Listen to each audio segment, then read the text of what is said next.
Everyone, welcome back to the BS Show, where we take the BS out of short sales. I'm Blair Ballin, or the B, and I'm a realtor here in Scottsdale, Arizona, with the Blair Group and the Williams Real Estate Company. And on the S, I'm Stephen Garner. I am a title rep for a national title insurance company based here in Arizona. Today we are here with Doug, and we're actually here to talk about deficiency or anti-deficiency, recourse, non-recourse. I've talked to different realtors, and a lot of people, not just real estate agents, but a lot of people are under the assumption that Arizona is an anti-deficiency state. So we're here with Doug today to actually expose that as BS or not. Let's see. Doug is the Director of Business Development with the Mortgage Mediation Group Division of Thompson Conant. So, is Arizona an anti-deficiency state? Is it non-recourse? Is it recourse? Isn't it? We don't know. I hear different things from different people who have different levels of expertise. Arizona is actually a recourse state, which means that a lender could sue for deficiency under certain circumstances. But they have very stringent anti-deficiency laws, which do protect homeowners in some cases. Okay, and what kind of instances would those be? Well, mostly what you're going to see is the anti-deficiency laws do protect you if you are under 2.5 acres, if you have used or utilized the property as a single family or two-family property. It does not necessarily mean you had to have lived in the property. That's one of the miscommunications that is out there, is a lot of people think that you need to have lived in the property. And I think what the confusion comes from is people are confusing the tax laws with the Arizona statutes. So there is that confusion out there. But if you utilize the property as a 1 or 2 family property, didn't use it as a bakery, didn't use it as a car wash, someone lived in that property and it's under 2.5 acres, anti-deficiency laws should protect you in this state. So Doug, I had one question related to that too. I've also heard that the residence had to be occupied for the 6 months prior to the trustee sale date. So that is also BS? Yes, the statute does not mention anything about being occupied for a certain period of time. Now, Doug, as far as Arizona, when you're dealing with a short sale situation where there's a second mortgage and that second mortgage is either purchase money or non, let's say someone's refinanced the house, pulled cash out. What is the scenario? Is that deficiency? Well, first of all, I just want to make sure you understand that the anti-deficiency statutes in the state of Arizona do not mention short sale. Now, that doesn't mean that you may not be protected, but is not actually phrased in the statute itself. So with that clarification, when we move on to second mortgages, if you've taken out a HELOC, used that money for something other than improving the property, that could be subject to deficiency claims by a lender. Okay. Now, how is it, let's say that the lender does make a claim that it makes a deficiency claim. What is the next step from there? Well, it depends on what type of loan it is.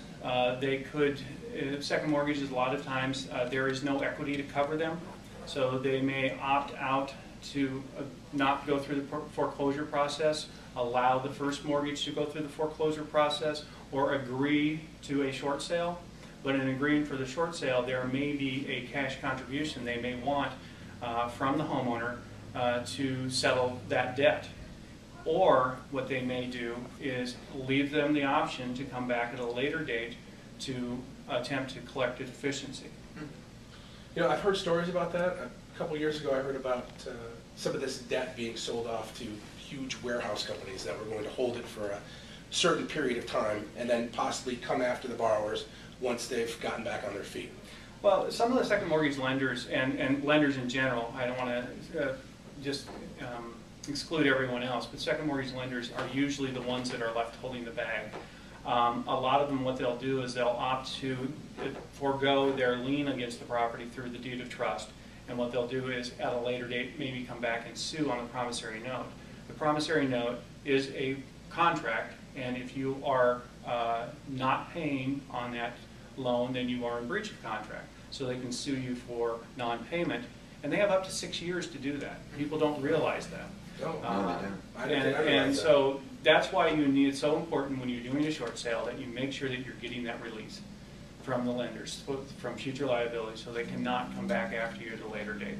That's great stuff. Is that something that an attorney or a realtor can draw up? Is that something the title company does, or is that something an attorney does? Well, it's part of the lender approval of the lender. Lender, of course, when you do a short sale, a lender would have to agree to the terms because they're going to be taking less money than what is owed to them.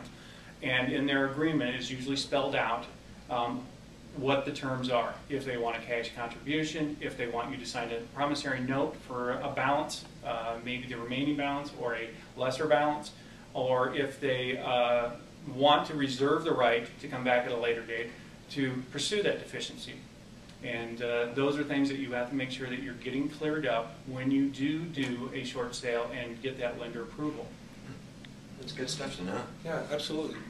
So now, Doug, how is it that our audience can reach you? The best way to reach us is either to call us at our main number, which is 602-774-3757, or they can reach us through our website, which is mortgagemediationgroup, all spelled out, .com, mortgagemediationgroup.com. Okay. Awesome. Well, we appreciate having you on the show today. Yes. Well, good to be here. We're going to be back here. We know there's a lot of questions surrounding not just short sales, but about the law. So we're going to be back here again with Doug very soon. But in the meantime, if you have questions that you'd like us to ask Doug, or actually bring in other experts to answer, you can go ahead and send your questions to bsblogquestions@gmail.com. All right. Awesome. Thank you very much for joining us. See you next time. Bye-bye.